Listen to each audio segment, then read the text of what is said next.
তোমার বন্ধুর কি হয়েছিল? শুনবে আমার বন্ধুর কি হয়েছিল? গাইস, পুরো গল্পটা শোনার অনুরোধ রইল। আশা করি সবার ভালো লাগবে। হ্যাঁ, বলো। আমার বন্ধু একটা মেয়েকে অনেক ভালোবাসতো, মেয়েটাও তাকে অনেক ভালোবাসতো, তারপর? কিন্তু তাদের প্রায়ই ঝগড়া হতো। আমাদের মতো নাকি?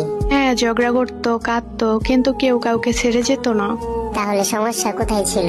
সমস্যা ছিল মেয়েটার রাগে। কিন্তু রাগ তো সবারই থাকে। ঠিক, কিন্তু মেয়েটার রাগ হলে সে অদ্ভুত অদ্ভুত কথা বলতো। কি কি কথা বলতো? মাঝে মাঝে বলতো আমি মরে যাব, কখনো কখনো বিষের বোতলও দেখাতো, আবার কখনো কখনো কি? কখনো বলতো গলায় দিব। সিরিয়াসলি? কিন্তু মেয়েটা সবসময় মজা করেই বলতো, সত্যি না। একদিন আবার ঝগড়া হলো, মেয়েটা রাগ করে বলল, কি বলেছিল? বলেছিল কালকে হয়তো বা থাকবো না, আর কখনো বিরক্তও করব না। তারপর কি হলো? মেয়েটা অফলাইন হয়ে গেল। ছেলেটা পাগলের মতো মেসেজ দিতে লাগলো। কত মেসেজ করলো, প্লিজ এমন করো না, কল ধরো, আমি ভয় পাচ্ছি। মেয়েটা কি উত্তর দিল? না, তবে সে সবকিছু দেখছিল আর মনে মনে হাসতেছিল। তাহলে যে এমন করে? সে ভাবতো ছেলেটা তাকে বেশি ভালোবাসে, তাই একটু পাগলামি দেখালে আরো বেশি আগলে রাখবে। তারপর? প্রতিবারই সে ভেঙে পড়তো, রাত জেগে থাকতো, শুধু ভাবতো আমার জন্য মেয়েটার কিছু হবে না তো। ছেলেটা কি খুব ভয় পেত? ভয় পেত, কারণ ছেলেটা জানতো মেয়েটার একটু রাগ বেশি।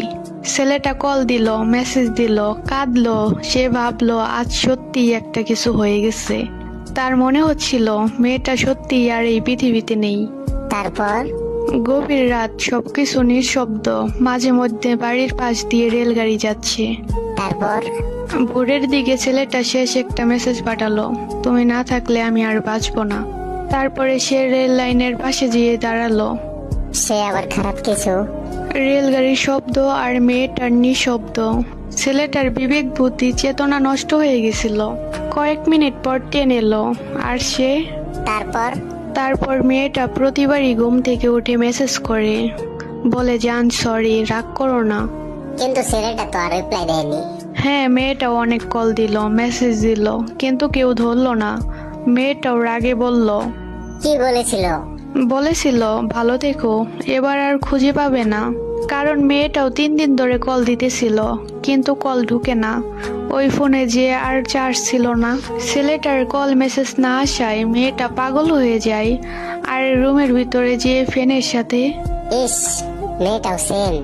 এভাবেই একটু রাগ, একটু পাগলামি, একটু চুপ থাকায় দুটো মানুষের জীবন শেষ হয়ে যায়।